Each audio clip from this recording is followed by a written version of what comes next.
Welcome to Barre Chat. That's where it's at. I'm Lexi. I'm Bianca. And I'm Becca. And we're chatting all things dance. Aww. Aww. Cute. That was our first intro. High five.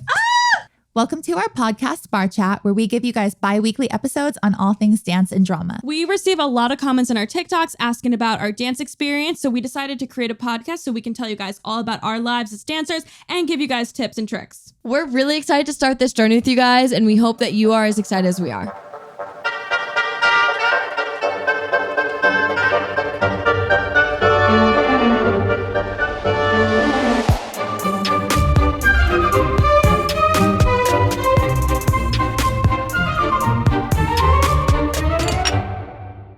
Guys, we don't know how to podcast, so we're just trying to figure this out. This is our first time doing this, so be patient. We're going to just kind of introduce who we are so you guys know who we are, because maybe you don't know. Yeah. I'm Lexi Trachak. I'm 21 years old, and I've been dancing since I was 2 years old. I've been doing all the styles pretty much, and I think my favorite style would be contemporary. But what about you guys? Mine's clogging. Hey guys, I'm Bianca. I've been dancing since I was 2.5 years old, and my favorite style is contemporary and ballet. 2.5? You started so late, Bianca. I know, that's why I'm so good. Hello, I'm Becca. I'm 21 years old. I started dancing when I was 13, so That's late. That's very late. and that's why I'm really bad. Anyways, The cool thing about the three of us is we all have very different experiences as dancers, but then we also had a lot of commonality in our dance experiences growing up. So there's a lot of things that we can all relate to, but then there's also things that we had our own experiences on. Right. So I think that that's pretty interesting about the mix of the three of us, because we have so much to share and so much to relate to. if you don't know us, we normally are on your TikTok screen because we are TikTokers. We've done TikTok a couple times. Yeah. People like to refer to us as the holy trinity of dance talk. Apparently. No, honestly, that's my favorite thing anyone's ever said about us. It's funny. Well, the funny thing is the three of us have never made any videos together up until this week, because I met Becca once last year in New York, and Bianca and I just met this week. Yeah. But we've been friends for over a year now, I think. Yeah. Or almost a year. Thanks, pandemic. Because of TikTok. I would like to note that I did bring you two together. You did. Yeah, I brought the group together. Yeah, we all met through TikTok, and we all followed each other on Instagram, individually. And then me and Lexi DM'd for a little bit.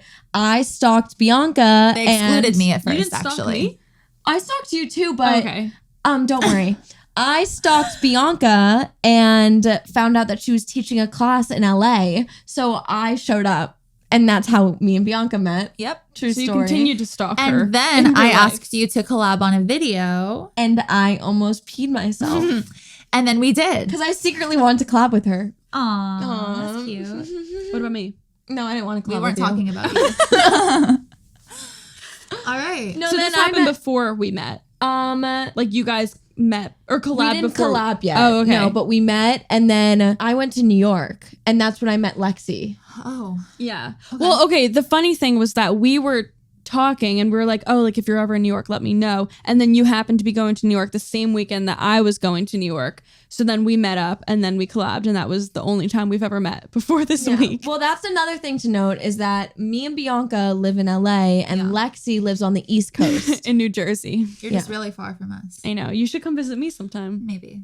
There's so much to see in New Jersey. There's nothing to see in New Jersey. There's me. You're here. You're going to make a joke. I shouldn't even have said that. You're here now.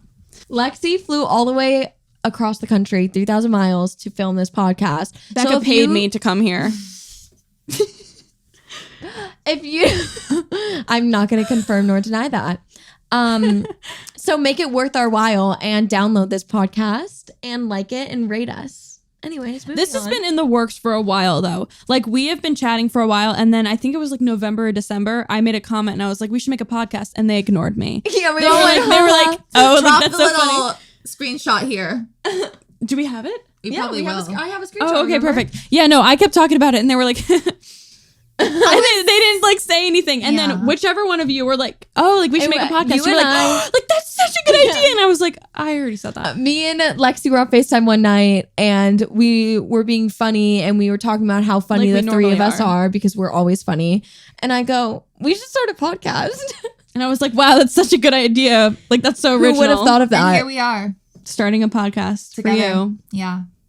I guess I'll go first. I'll talk a little bit about my background as a dancer. So I grew up at the same studio. I was there for 15 years. I started there when I was like 2 or 3. And then I graduated my senior year. And then I also started teaching dance when I was like in 8th or 9th grade. Wait, can I ask you something? Yeah. Did you do competitions? Oh, yeah. I did competition. Okay. Well, my dance studio, we were more of like a performance dance studio Yeah. up until like, I think when I was in 8th grade, and then we got a new studio owner who was very into competition. Mm-hmm. So then we like really picked it up. So I didn't do my first like competition solo until sophomore year of high school because they didn't have us doing that stuff. Is that your first solo like ever? Mm-hmm. That was kind of my experience too. Yeah, Really? like that. My first solo was sophomore year of high school. Yeah. We did one competition like randomly when I was in 4th grade because that's when I joined the competition team.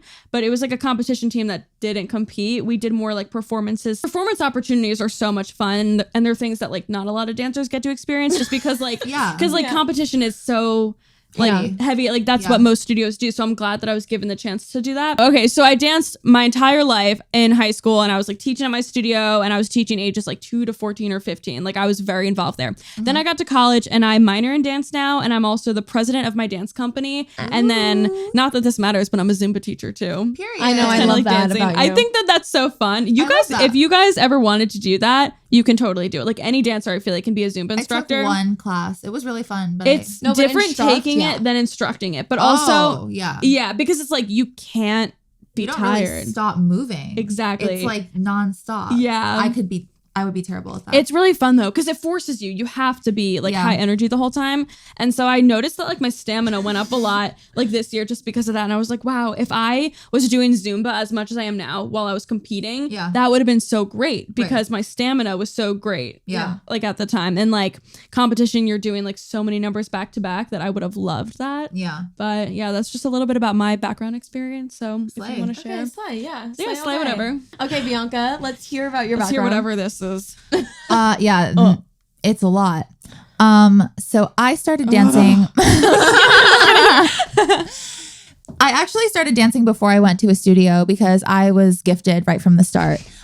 So I was dancing before I started walking, actually. That's a true story because my parents used to tell me that. Yeah. Okay, wait, I thought you were like completely BSing us. I No, can never I'm take you not. seriously. No, I know. I'll tell you when I'm joking. I'll give you like a little tap or something. Just like a Yeah. Oh God, that was. I'm going to need a Band-Aid. She just punched her for any of the podcast listeners.